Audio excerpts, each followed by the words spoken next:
আপনি ইংরেজি জানেন, কিন্তু বলতে গেলেই ভয় লাগে।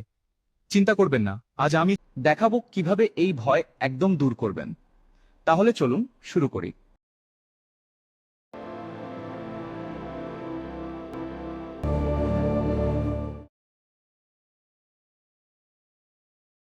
টিপ 1, ভুল করার ভয় বাদ দিন। সবার আগে একটা কথা মনে রাখবেন, ভুল করা শেখার অংশ। একটা বাচ্চা যখন কথা বলতে শেখে সে অনেক ভুল করে, তবুও সে কথা বলা বন্ধ করে না, তাই সে শিখে ফেলে। আপনিও নিজেকে বলুন, ভুল করতে ভয় পাব না। টিপ 2, ছোট বাক্য দিয়ে শুরু করুন। অনেকেই বড় বড় বাক্য বলতে গিয়ে আটকে যায়, ফলে আত্মবিশ্বাস কমে যায়। তার বদলে ছোট ও সহজ বাক্য দিয়ে শুরু করুন। ছোট বাক্য আত্মবিশ্বাস বাড়ায়।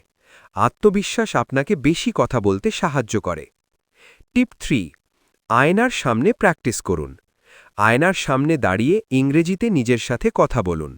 নিজের মুখের এক্সপ্রেশন লক্ষ্য করুন। নিজের কনফিডেন্স লক্ষ্য করুন। আপনি বলতে পারেন, hi, today I am going to talk about my day. এই ছোট অভ্যাস ধীরে ধীরে ভয় কমিয়ে দেয়। টিপ 4, নিজের ভয়েস রেকর্ড করুন। মোবাইলে নিজের ইংরেজি কথা রেকর্ড করুন, তারপর সেটা শুনুন। প্রথমে অদ্ভুত লাগতে পারে, কিন্তু এটা উন্নতির সবচেয়ে শক্তিশালী উপায়গুলোর একটি।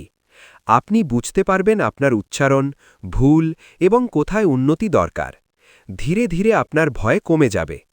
টিপ 5, প্রতিদিন 5 মিনিট নিয়ম। প্রতিদিন মাত্র 5 মিনিট ইংরেজিতে কথা বলুন। কারো সাথে না পারলে নিজের সাথে বলুন। আজ কি করলেন, কাল কি করবেন, এসব নিয়ে বলুন। এই নিয়মটা মনে রাখুন, প্রতিদিন 5 মিনিট ইংরেজি স্পিকিং। নিয়মিত প্র্যাকটিস ভয় দূর করে, প্র্যাকটিস কনফিডেন্স তৈরি করে।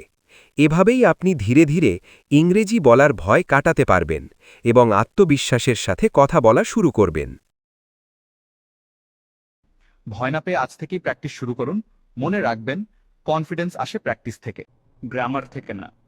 কমেন্টে লিখুন, I will speak English from day. আমি রিপ্লাই দিয়ে আপনাকে একটা বাক্য ঠিক করে দিব। ভিডিও ভালো লাগলে লাইক দিন, আর ইংরেজি শেখার জন্য সাবস্ক্রাইব করতে ভুলবেন না।